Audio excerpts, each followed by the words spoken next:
presented by DNS Entertainment.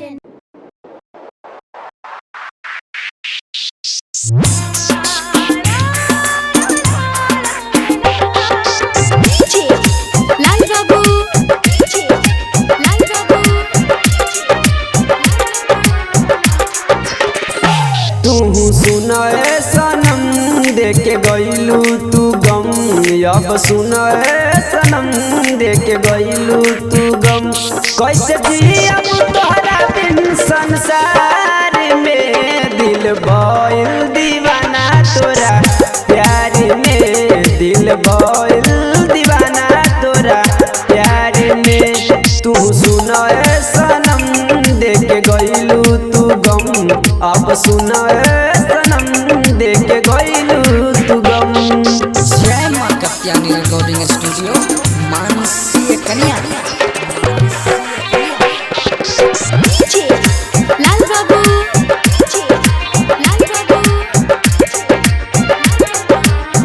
कहबू त करे जाय अपन चीर के देखाइब, कहबू त जियब ना त नहीं मर जाइब।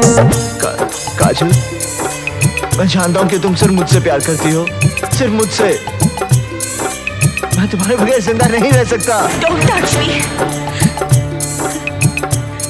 हम किसी दूसरे की अमानत हैं। नहीं, तुम सिर्फ मेरी हो। कहबू त करे जाय अपन चीर के देखाइब, कहबू त जियब ना त नहीं मर जाइब। दूरी नहीं सहाला तोरा बिना ना रहला, दूरी नहीं सहाला तोरा बिना ना रहला।